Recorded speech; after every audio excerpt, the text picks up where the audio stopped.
एक था बत्तख और एक थी मुर्गी। दोनों का घर था दो अलग अलग दुनियाओं में।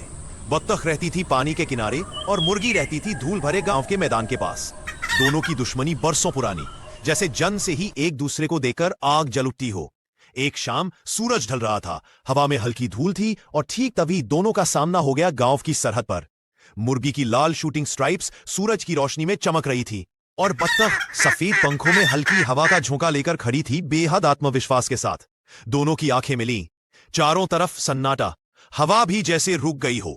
मुर्गी के मन में गुस्सा, ये बत्तख हमेशा इतना रौब क्यों दिखाता है।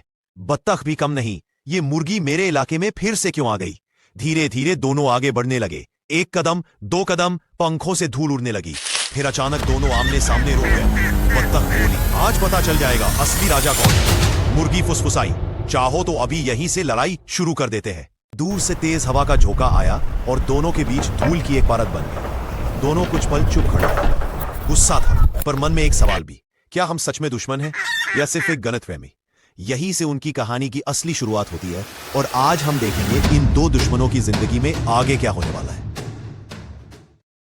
दोस्तों, अगर कंटेंट अच्छा लगे तो छोटी वर्ल्ड्स को सब्सक्राइब करके जरूर सपोर्ट करना। सब्सक्राइब कर देना और भी बेहतरीन वीडियो मिलते रहेंगे। धन्यवाद। सुबह की हल्की धूप में बत्तख एक बार फिर अपने इलाके की गश्त कर रही है। पानी के किनारे उसकी चाल में एक आत्मविश्वास है, एक सतर्कता, मानो हर कदम कह रहा हो कि यह इलाका उसकी शान है। उधर धूल भरे गांव की सीमा पर मुर्गों की टोली गंभीर बातचीत में बैठी है। लाल स्ट्राइप वाला मुर्गा अपने साथियों के साथ योजना बना रहा है कि अपने क्षेत्र की रक्षा कैसे की जाएगी। उनके चेहरों पर साफ तनाव और दृढ़ निश्चय दिख रहा है। फिर दोनों पक्ष सीमा की दो किनारों पर आकर खड़े हो जाते हैं। कोई बोलता नहीं, बस एक दूसरे की आंखों में तीखी नजरें डालकर खड़े रहते हैं। हवा जैसे थम गई हो। बत्तख के मन में पुरानी याद लौट आती है, जब मुर्गा उसके तालाब वाले खाने की जगह पर कब्जा कर चुका था। वह स्मृति आज भी उसे भीतर तक झकझोर देती है। मुर्गे के पास भी अपना दर्द है। उसे याद आता है कि कभी बत्तख उसके खाने की जमीन पर आकर सब कुछ बिगाड़ दिया था। वो चोट आज भी उसके दिल में जिंदा है। इसी दौरान सीमा पर तेज हवा चलती है, घास झूम रही है, लकड़ी की बेड़ियां हिल रही हैं और दोनों प्रतिद्वंदी अपनी जगह पर मजबूती से टिके हैं। कोई पीछे हटने को तैयार नहीं।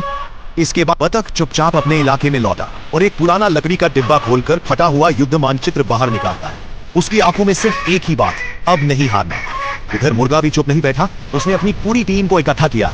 आग के चारों तरफ बैठकर सब मिलकर योजना बना रहे। उनकी आंखों में उत्साह और जीतने का गर्व। दोनों इलाकों पर अचानक तेज हवा चलने लगी है। धूल, पंख सब किचु उड़े जा छी। लगता है जमुन हवा हो जाने किचु बड़ा होते चले। बत्तख का गुस्सा अब फूट पड़ा है। वो पैर पटककर जमीन हिला देता है। उसकी सहन शक्ति कर चुका है। बत्तख धीरे धीरे मुर्गे के इलाके की ओर बढ़ रहा है। टूटे फूटे बाढ़, उड़ती धूल, लेकिन उसके कदम नहीं रुकते। आखिरकार वह प्राचीन पत्थर के दरवाजे तक पहुंचा है, मुर्गों के क्षेत्र का प्रवेश हुआ। बत्तख छोटा है पर उसके इरादे बड़े। तभी दरवाजे के दूसरी तरफ से धीरे धीरे मुर्गा बाहर आता है। उसकी लाल धारियां सूरज की रोशनी में चमक रही हैं। उसके कदमों में आत्मविश्वास और आंखों में चुनौती। और अब दोनों एक दूसरे के सामने। धूल उड़ रही है, हवा बह रही है, उनके पंख कांप रहे हैं। लड़ाई शुरू अभी नहीं हुई, लेकिन युद्ध घोषित हो चुका है।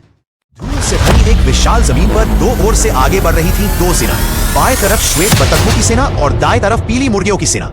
दोनों पक्षों के नेता सबसे आगे संकल्प के साथ युद्ध भूमि की ओर बढ़ते हुए। एक पल के लिए पूरा मैदान शांत खड़ा रहा और फिर दोनों सेनाएं जोरदार चीख के साथ एक दूसरे पर टूट पड़ी। धूल का तूफान उठा, पंख हवा में उड़ने लगे और जमीन कांप उठी इस पहली टक्कर से। मुर्गी सेना ने तेजी से पंख फड़फड़ाए और उनकी हवा के जोर से बत्तख सैनिक पीछे खिसकने लगे। लेकिन बत्तख सेना ने हार नहीं मानी। वो एक गोल घेरा बनाकर घूमे और एक साथ पलटवार करने के लिए आगे बढ़े।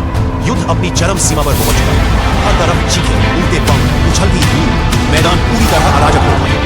लड़ते लड़ते अचानक दोनों सेनाओं ने पास की पुरानी लकड़ी की झोपड़ी को टक्कर मारी और धड़ाम से वह टूट कर बिखर गई। इस हादसे को देखते ही दोनों सेनाएं ठिठक गई। लड़ाई की गर्मी अचानक ठंडी पड़ गई। सबने पहली बार महसूस किया, इस युद्ध से जीत नहीं सिर्फ नुकसान हो रहा है। मुर्गी नेता ने धीरे से अपना पंख आगे बढ़ाया और बत्तख नेता ने शांत मुस्कान के साथ उस पंख को छूकर शांति का प्रस्ताव स्वीकार कर लिया। दोनों सेनाएं पीछे खड़ी होकर इस मित्रता की गवाही देने लगी। थोड़ी देर बाद दोनों पक्ष साथ साथ खड़े होकर अपने अपने प्रदेशों को देखते हैं। अब वे सरहद नहीं, एक दोस्ती का पुल दिखाई देती है। और अंत में दोनों नेता रास्ता दिखाते हुए सूरज की ओर आगे बढ़ने लगे। उनके पीछे चल रही थी दोनों सेनाएं, अब दुश्मन नहीं बल्कि एक नई शुरुआत की साझेदार। इस तरह इस महान युद्ध का अंत हुआ और एक नई